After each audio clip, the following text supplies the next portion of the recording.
네, 시청자 여러분 안녕하십니까. 2023년 6월 23일 송영진 방송의 시사 포커스 시간입니다. 시청자 여러분, 오늘은 이 검찰이 어제죠, 50억 클럽 이 박영수 전 특검을 참고인이 아닌 이 피의자로 소환 조사했다는 소식을 좀 전해드리겠습니다.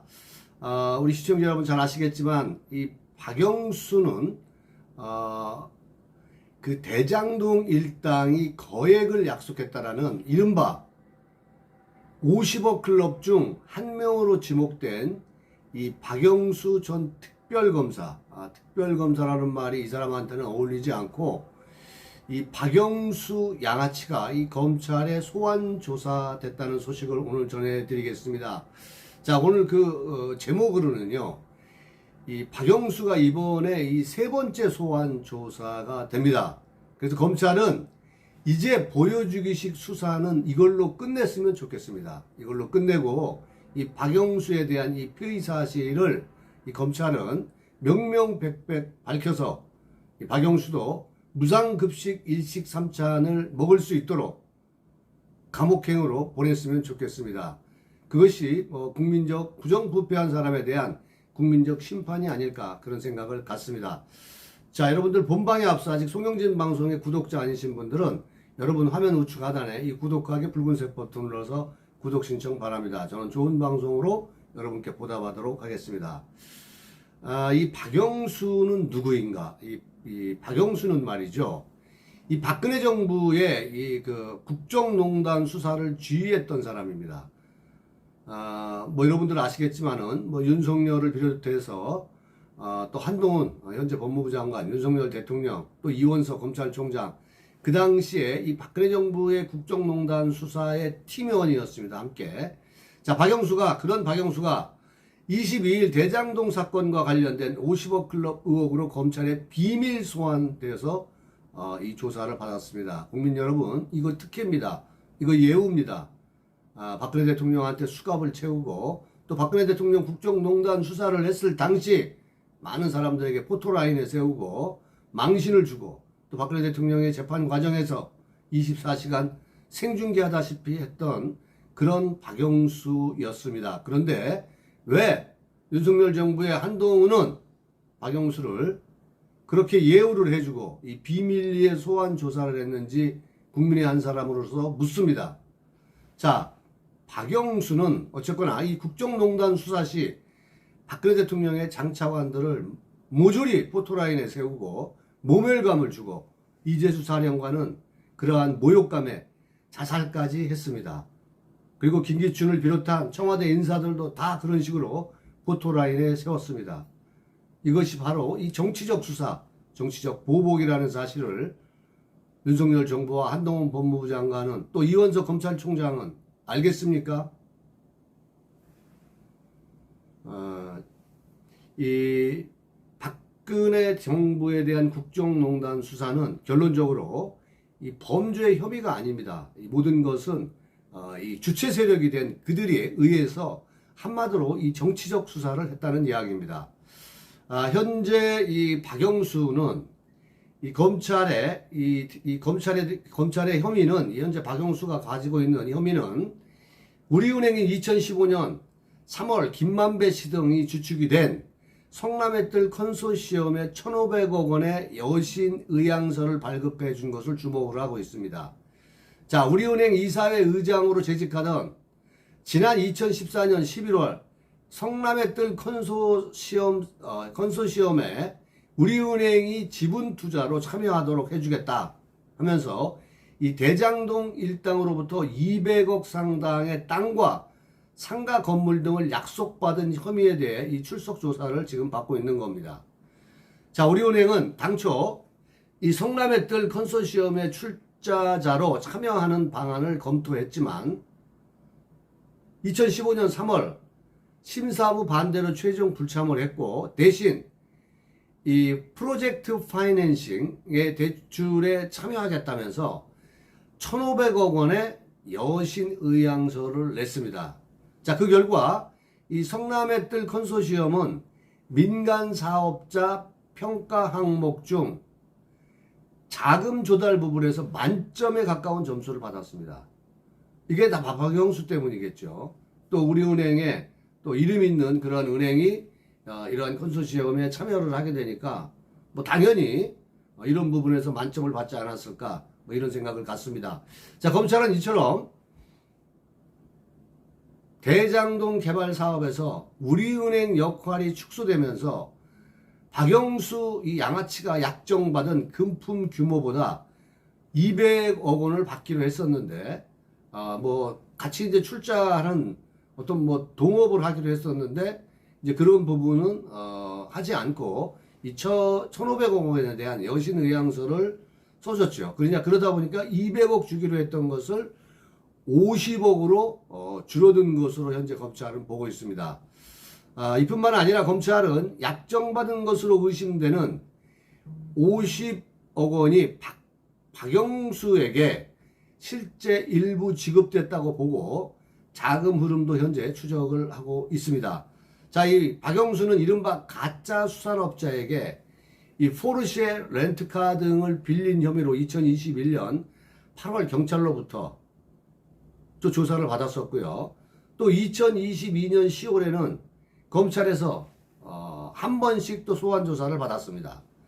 2021년 11월과 2022년 1월 모두 두 차례 소환된 적이 있습니다. 그래서 총 세 차례 소환이 되고 이번이 네 번째인 거죠. 근데 이 세 번째 소환 되었지만은 아무런 뭐 기소 사실이 없습니다. 자, 국민 여러분, 이것은 뭐 봐주기 아니겠습니까? 특혜 아니겠습니까? 도대체 대한민국의 검찰은 양심이 있는지, 또 경찰들은 양심이 있는지, 권력 앞에 이렇게 순한 양이 되는지, 권력의 개가 되는지 묻지 않을 수가 없습니다. 제발 이번 소환도 생색내기 수사가 아니라 반드시 명명백백 이러한 모든 부정부패 비리에 대한 이런 것들이 한 점 의혹도 없이 밝혀지기를 바랍니다. 이 박영수는 누가 봐도 대장동 사업에 처음부터 깊숙이 관여한 파렴치한 사람입니다. 그런 사람이 박근혜 대통령에 대한 국정농단 수사를 했다는 것이 국민의 한 사람으로서 이 분노를 금할 길이 없습니다. 박영수는 2011년 부산저축은행의 대출을 불법 알선한 혐의로 수사를 받던 조우영 씨를 변호를 했습니다. 그런데 이 조 씨라는 사람은 나중에 천화동인 6호의 실소유주가 됩니다. 여러분, 이러한 어떤 커넥션이 냄새가 나지 않습니까? 또한 2015년 남욱 변호사가 대장동 개발 로비와 관련해서 수원지검에서 수사를 받을 때에도 박 전 특검이 남욱을 변호를 했습니다. 그러니까 대장동 일당과는 끊을래야 끊을 수가 없는 아주 끈끈한 관계였다는 이야기입니다. 자, 박영수는 측근인 양재식 변호사, 이 사람은 뭐 박영수의 시다발이라고 생각하시면 됩니다. 자, 이 양재식 변호사는 2014년 말부터 민간 사업자들과 한 몸처럼 움직였다라고 합니다. 뭐 박영수가 이들 일당과 한 몸처럼 움직이면 눈치 보이니까 양재식을 자기 측근을 파견한 거나 마찬가지겠죠. 다 이게 돈 때문 아니겠습니까? 국민 여러분.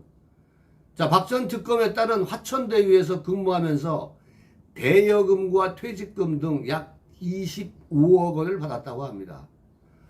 정말 속 터집니다.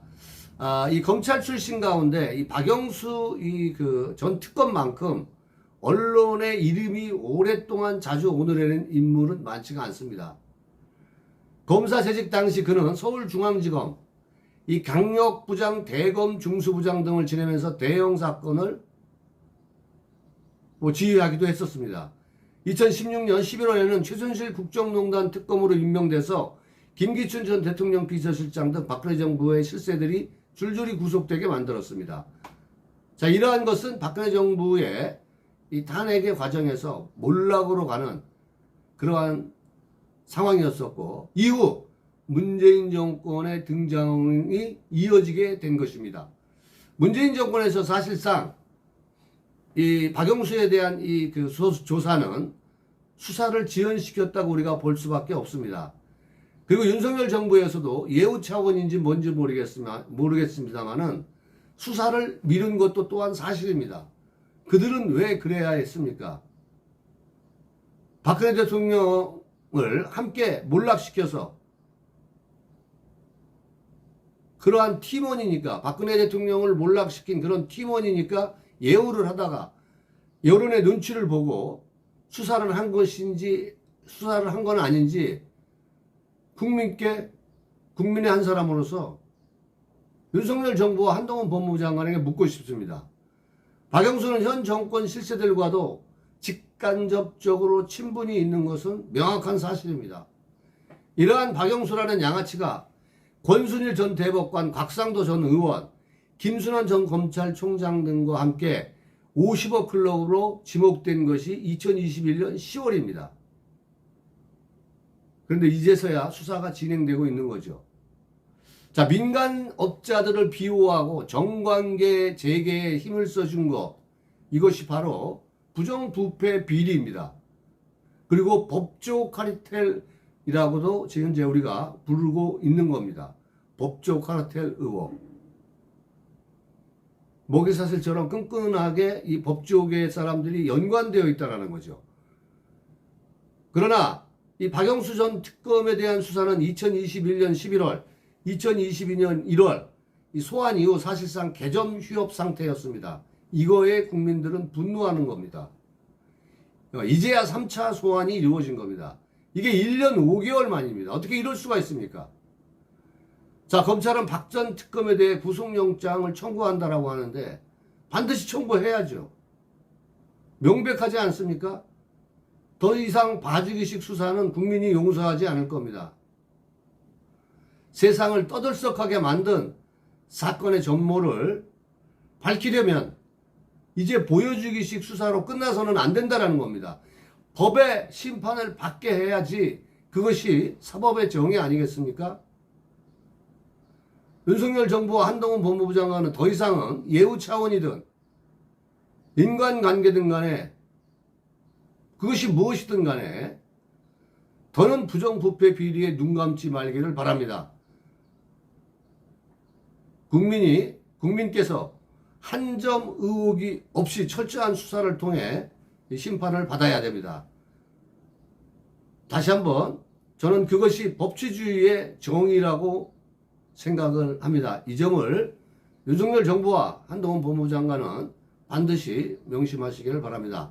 오늘 영상 여기까지 하겠습니다. 시청해주신 우리 시청자 여러분께 감사드립니다.